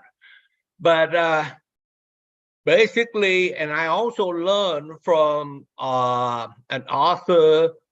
Her name is Yang Craw. She's a Vietnamese married to a Navy. I think he's also a spy for the Navy. He's an American. And she later on, during the war, Vietnam War, she was a CIA agent. And at the same time worked for the Republic of Vietnam government. So basically in her book, Thousand Tears Fallen, she revealed that because her father was one of them. Her father was a very good friend of Lê Duẩn, who is party general secretary of the Communist Vietnam Party. And she explained in her book, and to me personally, because she lived in Atlanta with me until she died a couple of months ago, the National Liberation Front was the idea of Chinese premier, the Chinese Communist Party. He was advising Ho Chi Minh that left about 10,000 men, the troops that follow Ho Chi Minh, to fight against the French there in Vietnam, in South Vietnam, and leave Lê Duẩn back then, and Võ Văn Kiệt later on after 1975 was the premier, left them behind so that they can build up from 10,000 and those people to create the image, the front, the fast, that these are the Vietnamese people fighting against the government of Republic of Vietnam. But actually, there was communist follower of Ho Chi Minh. So that's one aspect that I found that I just want to share with you. So if you have time to research that. Yes, wonderful, Hai. Thank you yes, what Hai is saying is that, I emphasize the recruiting ability of the Viet Cong or the NLF in the South, recruiting poor peasants. What Hai is saying is that a lot of those poor peasants were actually communist followers who had come down, right, to the South, and that it was a front organization in the sense that it didn't have popular support in the South. And certainly there are many, there's a big debate, and that's one of the problems of the war is there's conflicting evidence, and we don't really know what the popular support was. Thank you very much, Hai. I'm going to ask Chris Parolo. How are you? Hi, Todd. Hello, everybody. Good to be with you tonight. I just wanted to chime in on on one thing here. I've been reading this book, The End of the Line, Siege of Khe Sanh, published in 1982. And it makes the case that General Westmoreland took command, and he was definitely pursuing the strategy of let's lure them out and bomb the hell out of them. Let's use our technology and firepower to destroy and break their back. And in the meantime, General Giap, who is still in charge of that army, is luring Westmoreland and the United States Army, the United States forces and all the intelligence, causing them to put the focus on the north, while he's doing an end around through the Ho Chi Minh Trail into Cu Chi and setting up the Tet Offensive. So what you have here is, and Westmoreland was quite the politician. He was able to convince McNamara and LBJ of this strategy. Let's pull them out and crush them. So he's trying to trap Giap, and Giap is actually luring him into a trap, and that he's diverting him north when really the action is about to take place in the south. And so you could maybe divide, if you're segmenting the war, you could say that this portion of the war, the siege of Khe Sanh and that entire DMZ area, when it ends with Tet, and then Tet creates a whole new dynamic. So you can draw a nice thick line between these through January of '68, and now we go into a whole other phase of the war. But they were two generals trying to outsmart each other, and history can tell you who might have been the smarter in this case here. But that was the gist of this book about Khe Sanh. Very interesting. Yes. And Larry Woods put something very similar in the comment there, that Khe Sanh was a diversion for Tet. Khe Sanh was a way of luring American forces away from the South so that the Tet offensive could happen. I think there's a debate. I mean, it's called the riddle of Khe Sanh, that historians debate about what the North was up to exactly at Khe Sanh. There's conflicting evidence, and it seems like there was a great conflict within the government of North Vietnam about what Tet would be, what Khe Sanh would be. Le Duan, the leader of North Vietnam at that time, Le Duan, it seemed as if he wanted more than just the diversion. It seemed, but Le Duan did not agree with the Vietnamese general you mentioned, Chris. General Giap. Yeah, that they were at loggerheads. That really that Giap had his vision, and Le Duan had his vision, and they kind of there seems to be a sense that the two of them kind of negotiated this consensus that they would try and topple Khe Sanh, but also use it as a diversion. I don't know. Historians are really conflicted about it. Carol and William. William, how are you? There, I tried to unmute. Did I succeed? You did succeed. How are you? Good to see you. I'm still kicking. Good. Live and kicking. Carol's here too, making supper.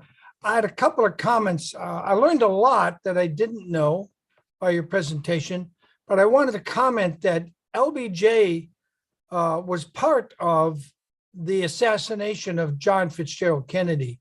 And there are many books out that lay that out really clearly. The general public still doesn't know that, but LBJ was willing to do anything to get to be president. And he made that clear when he was in high school. So he finally got to be president, and he was well aware, and Eisenhower had said, beware, Eisenhower's outgoing speech as president, he said, beware of the military industrial complex. And that was Eisenhower's public message. Eisenhower also gave a private message to John Fitzgerald Kennedy, only more emphatic. He said, be careful of these people. They will get you killed. And they did on November 22nd, 1963, which just happened to be my 18th birthday. And so it made a huge impression on me. And I started doing research on it, got the Warren Report and everything else. But we already had troops before the Marines landed at Danang. We already had what they called advisors. And although they were only supposed to advise, they were getting shot and shooting back. And that was before the Marines got there. So it didn't really start with LBJ. It started under Kennedy. And Kennedy said, I'm going to withdraw these troops, but first I've got to get rid of my vice president.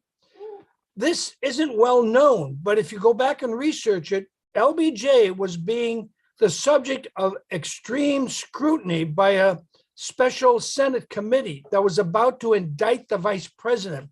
Kennedy was aware of that. Robert Kennedy was sending them information. They already knew that LBJ had gotten an agricultural worker murdered. He had already got about 5 or 6 other people murdered on his climb to the vice presidency. This isn't well known even today. William, why don't you put some of this information in the chat, if you don't mind, so that people could read up on it, and you can provide the sources. In fact, I have the book right there on the shelf. I'll put it in the chat. But okay, we were already getting guys killed before the Marines landed. But that's absolutely true. Yeah, I wanted to say something about Pleiku. I was in Binh Dinh province most of the time when I wasn't sent out on TDYs that were crazy.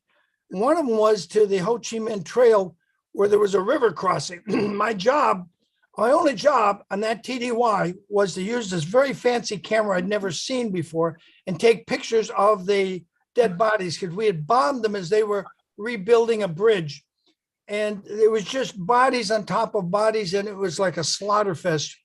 I don't know what happened to those. They took the camera and the film away when I finished that mission, went back to my regular post, which was between Pleiku and Quy Nhon. But there was a Montagnard village up there near Pleiku and An Khe where I was captured because I did something really stupid I shouldn't have done. And to this day, I am grateful to those 500-pound bombs that fell because it got me out of the tunnel where I was being held prisoner for a day. But there were this whole thing. I agree with John. We never should have been there. We never should have gotten in the Vietnam War. They did to us what we did to the British in 1776. We had the home turf. We understood our home turf. The Georgia people understood, the people of Massachusetts, the Green Mountain Boys. Here, the Vietnamese had the home turf, and it was just a slaughter fest. And a lot of people also would like to know the name of the book of the woman Chow Tai Hai was talking about. I put it in the chat. I put a link to it in the Amazon in the chat. Thank you very much, William. I want to go to Don Nemchek. Don.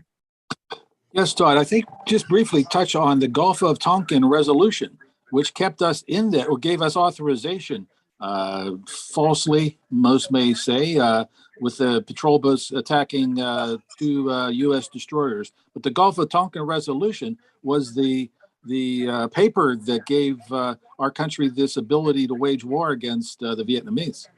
Yeah, specifically, it gave the president, Congress authorized the president to wage war however he saw fit in Vietnam. It was LBJ called it, it's like grandma's nightshirt. It covers everything, no matter what he wanted to do. Yeah, and that was the authority he had been seeking. And the Tonkin Gulf incident gave him the excuse to go to Congress to ask for it. And he received that in August 1964, months before the commitment of Marines to Danang for offensive operations. Steve, how are you?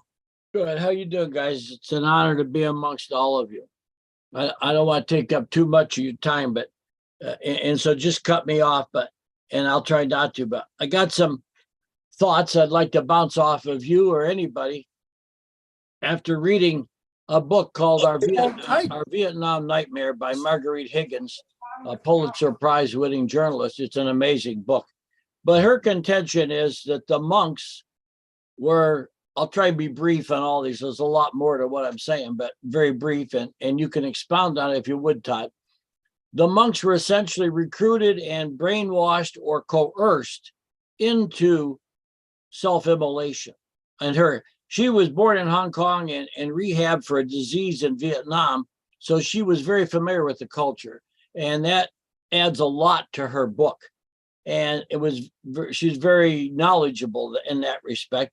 And that was her take on the monks.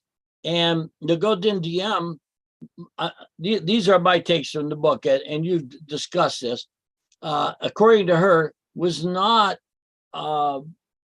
seeking them out to punish them, but was trying to get away from them. And it was a coalition of saboteurs and propaganda that made it sound or look like he was out to destroy them.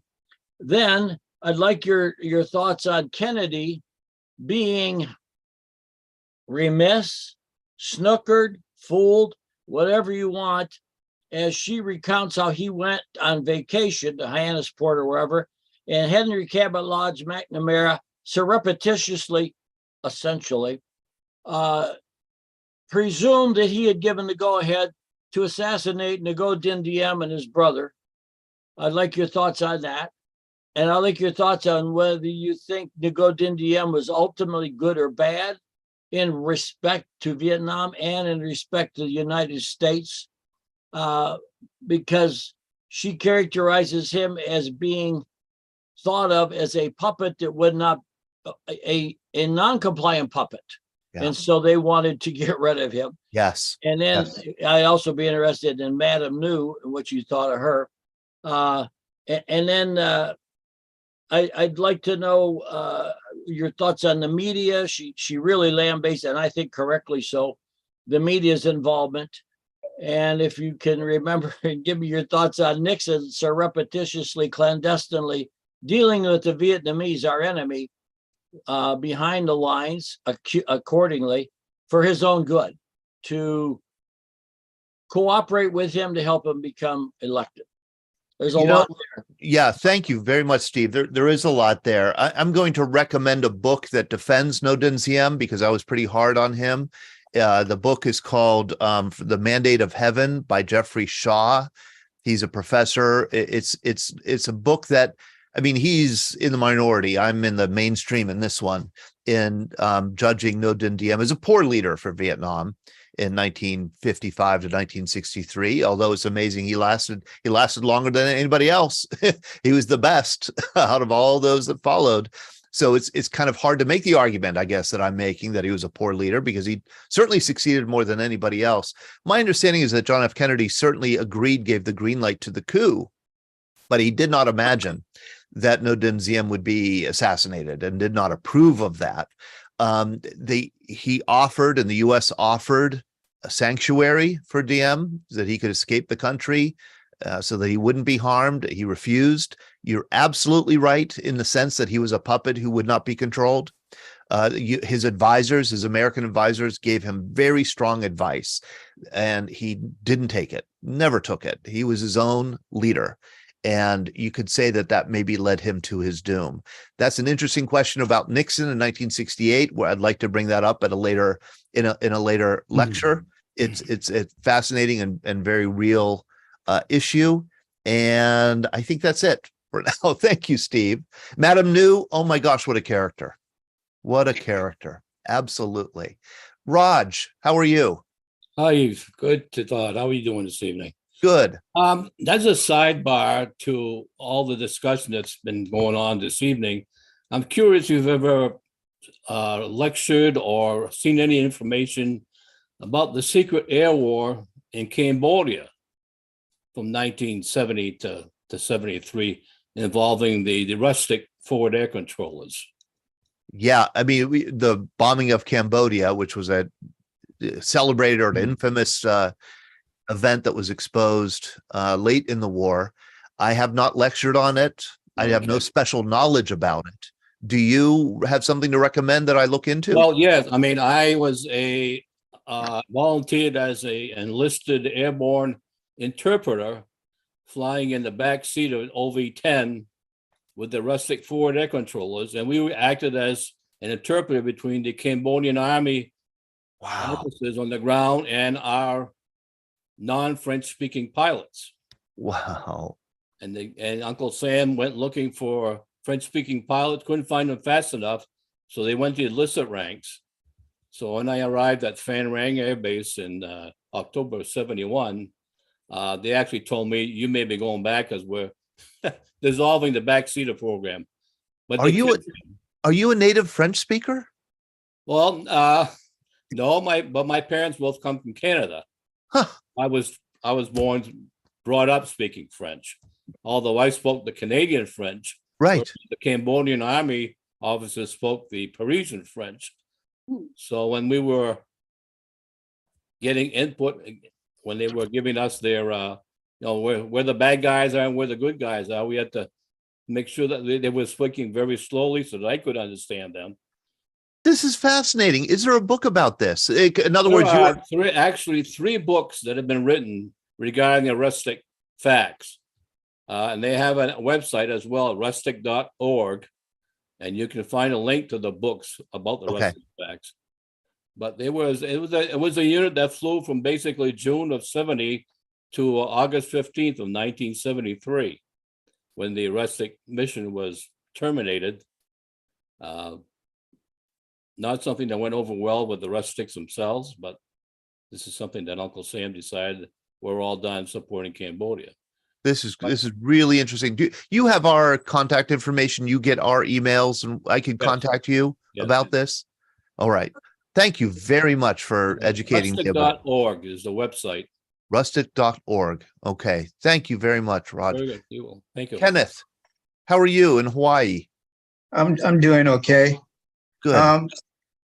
I just going back to Quezon, I remember during that time I was up in Quang Tri and I was crewing Cobras in. We'd gotten rid of the Bravo and Charlie Hueys that we used for gunships. And so I remember going to, I didn't know exactly where they were going. I remember them going on the mission and talking about Quezon. And when they came back, it was like, we're Army. And they were talking about going and rescuing the Marines. And they kept talking about how the Marines are fighting like they were back in World War II. They would start from the bottom of the hill and fight up. And you know, they were criticizing them because, you know, Army did just the opposite. They would drop on top and go down. But that you explaining that, you know, with Westmoreland, because I remember them talking about how great Westmoreland was, and then later how stupid Westmoreland was, you know. So you kind of brought out some points that I didn't really realize. Now it's kind of coming together a little bit. I appreciate that. Yeah, and the Marines really fought, you say World War II, it was also like World War I in the sense that they dug a trench network at Quezon to defend themselves from the rockets and the mortars that seemed to come, you know, 24 hours a day. It really was a throwback. It was the kind of war that generally hadn't been seen in Vietnam, trench warfare for 77 days. Wow. Kenneth, thank you. Thank you for joining us. I'm looking at the clock. I know that we've run over. We're coming up on 2 hours here. Do we have any other comments here for the good of the order or questions? Or, oh, here we go. George Kness. And is that Dan Vaughn? Fantastic. Hey, George, how are you? Good, good. I wrote down 6 things. But I'm only gonna pick your favorite. 3. First of all, you didn't mention the domino theory, which is okay. You can talk about that later. But the one comment I want to make about was that somebody had put up in text there is Ngo Diem's brother was the Vatican prelate bishop to Vietnam. And remember, that regime of Diem and Bao Dai were French Catholics. They were trained. The French trained their colonialist puppets in Vietnam, the leadership, in both Catholicism and French ways of doing things. The French were the first to teach them to make beer. The French taught them warfare. They sent them to their best military schools. Ho Chi Minh studied law in Paris. The whole intelligentsia of the Vietnamese leadership from 55 onwards were the elite, were French products. And when I was there in 63, 64, I just marveled that there were still French there who owned rubber plantations. Yeah. So it is very credible that the Viet Cong were interested more in dividing property and land in the South, because the intelligentsia and some French people had that land that they got when the division of the country took place. So that's completely credible. So, I would mention a movie that people should look at to see what the beginning of the American involvement, and that is The Quiet American. The Quiet American was made in 2 different versions, and it gives you a whole good perspective on how America was drawn in to be the new colonialists to take over from the French. Okay, 2 things on the Ho Chi Minh Trail as to high-tech stuff. The McNamara line, you should talk about that whole thing about electronic sensors that were dropped and placed along the DMZ, which failed.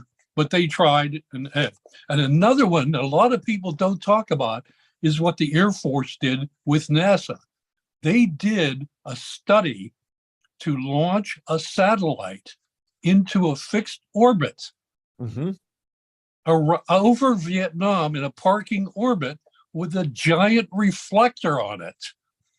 And it would be controlled from the Pentagon for any kind of nighttime attacks or to shine it on the Ho Chi Minh Trail.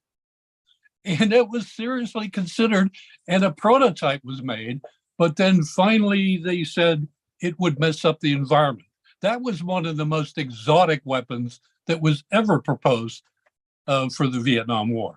And I'm going to look that one up because I've not heard of that one. That's fascinating to me, George. Oh, yeah, it's outstanding. That But it sounds was like the environmentalists. Apparently, environmentalists got to the Pentagon and to LBJ at the time and said, you're going to wreck the environment there with the bugs and the animals and everything like that. If you shine a mirror anytime you goddamn want to, all over the country. Totally fascinating. Yeah, that McNamara line, those sensors that were dropped, my understanding is the technology of those sensors, motion detectors, is exactly what is used when you walk into a store today and the doors automatically open.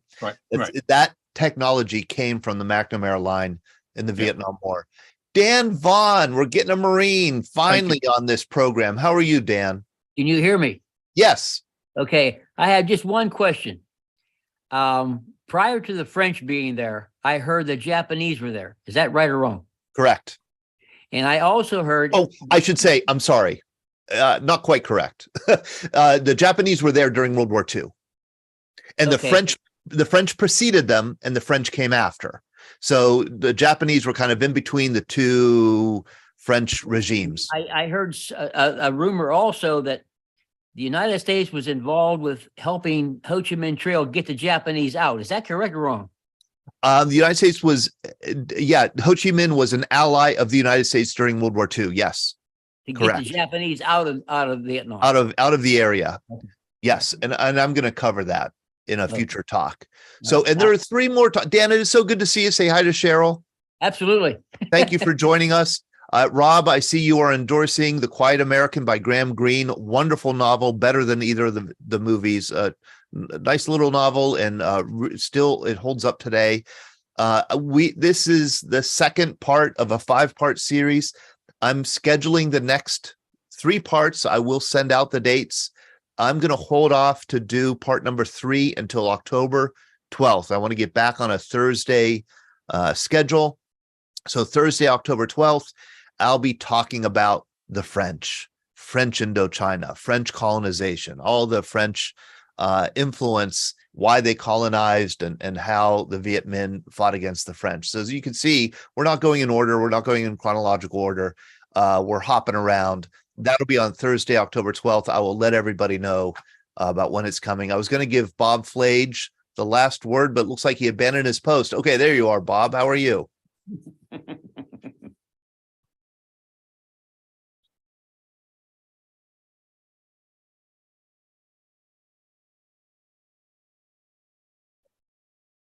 Hey, Bob. Yeah, actually just could get as a preview to your French discussion, I recommend 2 books by Bernard Fall. Oh, yes. Street Without Joy and Hell in a Very Small Place. Two wonderful books. Bernard Fall, Street Without Joy. Outstanding books. I've read Hell in a Very Small Place. I think I'm on the 3rd time now. It's so detailed. Yeah. How great. Thank you, Bob. And I have to say, Bob, thank you for telling us about Florida State. I'll have you know that Jim Jameson contacted Florida State, offered to send them some VBC magazines, thank them for the work they were doing with veterans, all because you let us know about it. So thank you very much. Did he contact Billy Francis? I'm not sure who he contacted. He CC'd me on the... Okay. Billy Francis is the director of the Veterans Alliance program there. Okay. I will look him up then. Thank you very much, Bob. Thank you. Thanks to all of you for joining us tonight. We'll be back on Monday night with the Undersecretary of the VA of Benefits, Joshua Jacobs, and we'll be back with part 3 in about a month. October 12th. I'll see you then. Take care, everybody. Good night. Wonderful, wonderful program.